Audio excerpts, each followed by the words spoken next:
Scorpio. You said holy Scorpio? Yeah. Fuck with you. Okay. Hi. Hi, how are you?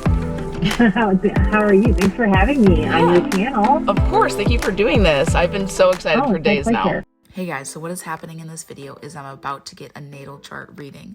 A lot of people think that their astrology sign is just based off of their single sun sign, but there is so much more depth to it. Using exact time of birth, natal chart readings explain more aspects of your personality, as well as give insight and possible predictions.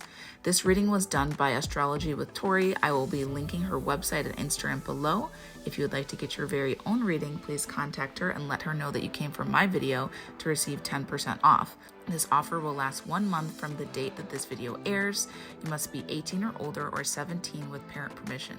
All right, guys, on to my reading. You have a stellium in Scorpio. You said a stellium. Oh, a stellium? Okay. Yeah, a stellium is 3 or more planets in one sign, and you actually have 1, 2, 3, 4, 5, 6. Oh, wow. 6 planets in Scorpio. You're a higher evolved Scorpio that, probably doesn't slit people's throats behind. Yeah, honestly. Dumpsters and alleys.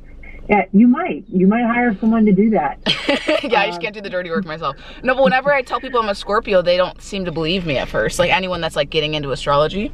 Well, I can see why. Like, I think you are a higher evolved Scorpio, and there are not a lot of those kind of people in this world. Yeah. There's the Scorpion, and then there's like the Phoenix that rises from the ashes, that like always reinvents themselves and makes themselves like a better person. Yeah. Like, you would never know that Bill Gates is a Scorpio. Oh, wow, yeah. Like, you'd never know that they were, a Scorpio, because they don't fit into that regular vengeful, possessive, evil, the stereotypical, psycho stereotype. The Scorpio gets a lot of shit, and they shouldn't. And you have a Pisces moon that actually trines your sun. You're going to hear this probably over and over again, but like a typical Scorpio, you do have psychic tendencies, especially having Mercury in Scorpio, which is your mind, North Node in Scorpio, which is like your lessons in this life, Jupiter in Scorpio, which will exaggerate anything that you can do. So, and then it's trine Pisces, which is psychic, period. It represents being psychic.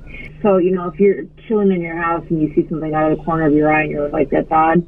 Yeah. It's not odd. That does actually happen to me. I feel like sometimes I sense things or I can feel things a little bit before, but not always. It just, I don't have words to it all the time. You should tap into it. You're probably one of the clairs. You can Google that. Yeah. I'll send you a link, but you probably have many clairs. You can just go with your gut. It's a good gut.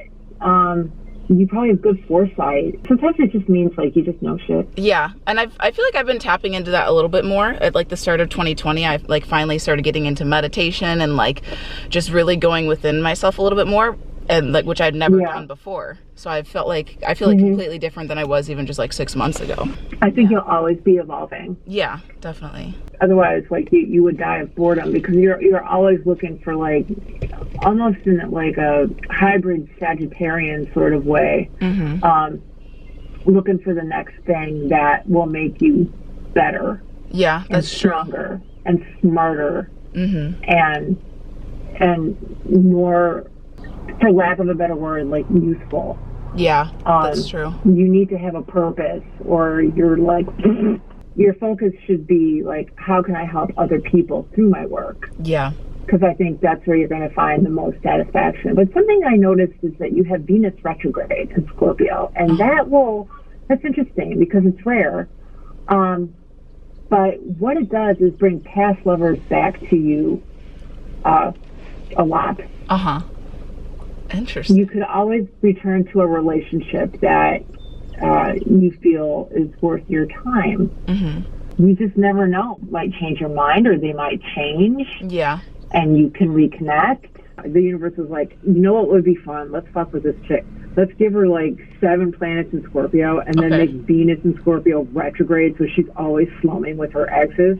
Okay, yeah. Sounds fun, honestly. Gotta keep it interesting. You should write your life story. I don't know if I document everything on film. I think you'd probably make for a good book. Writing about it, yeah. I've wanted to get more into writing too. Look out for my new book coming soon, guys. Just kidding, but probably one day, honestly. I'm pausing right here because I got back on the phone with Victoria later. So I just wanted to warn you, it's going to sound different, but it links to what we were just saying. So I just wanted to place it in here.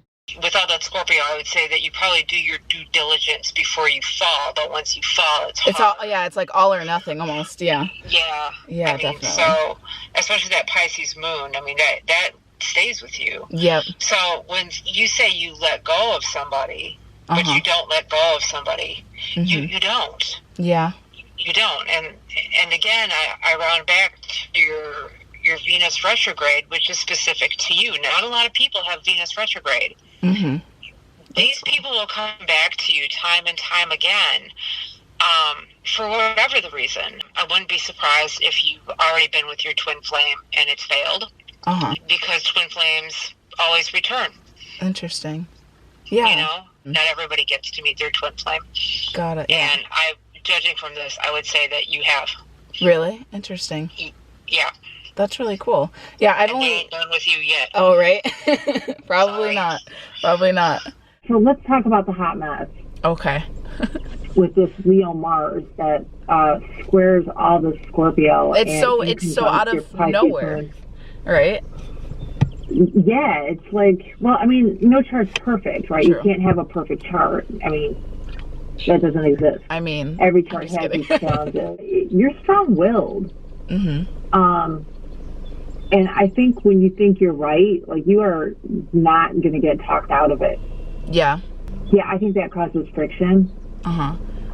Obviously, it would cause friction. But I think it does more damage than you realize, because you're adamant on your point, but at the same time, you beat yourself up for the outcome of the disagreement.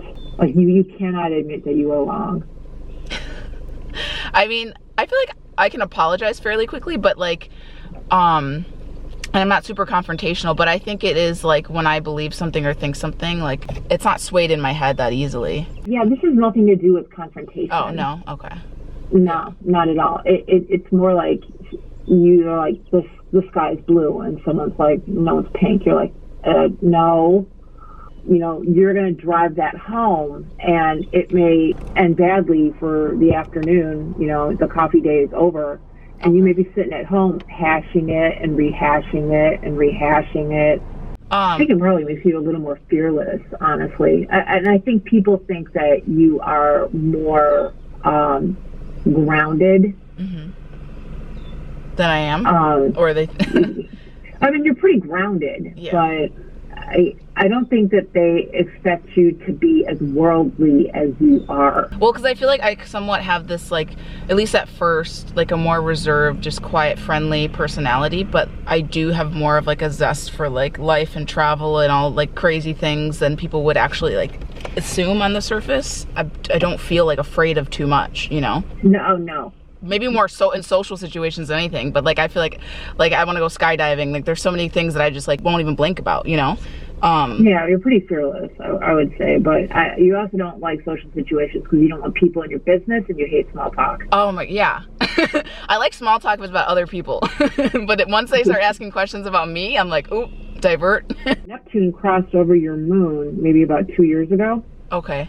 And you probably had a what the fuck moment where everything that you knew changed or started changing, and you didn't know what to expect or why or how. Like, everything was fine one day, and then the next day, like, all hell broke loose for like a year. That's actually really accurate. Completely accurate. Yeah. Ooh. Hi guys. So I just finished editing this video, and I wanted to unpack this for just a second because this is a lot. This was a pretty long conversation that I had with Victoria. So I kind of had to chop it up to some like themes. What would the first theme be? The first theme would be me being like a super Scorpio, a stellium Scorpio, having 6 placements in one sign, which is kind of intense because you have a birth chart and you have all these different signs. And I do have different signs too, but a lot of it, like a big chunk is in Scorpio. So that was interesting to find out. And then also the Venus in retrograde, which is probably the title of this video, about exes. So essentially, like, Venus is the placement. Like there's all these different planets that impact things, and Venus is supposed to impact your romantic and love life. And mine is in Scorpio in retrograde. So you probably hear retrograde when you hear Mercury's in retrograde, and everything kind of gets like fucked up. But essentially like retrograde, at least when I think of it, I'm not an expert here, is like a backwards type of thing, like, or X is being like brought back in, is the thing that she sees a lot for Venus in retrograde. So that was interesting for her to say. And she also said she thinks I met my twin flame. So that's cool. If you guys don't know all this, I can make more videos about this stuff, like more in depth about what these things mean, like what's a twin flame, or unpacking more things. But you know my videos. It could be anything. But thank you guys so much for watching. If you would like to contact Victoria and get your own personalized reading, all the information is below. Thank you guys for sitting and watching her describe my birth chart. Like, especially if you guys aren't into astrology and you watch this whole thing, you are the best. All right, guys, I love you. Trust the journey, and I'll see you soon. Bye.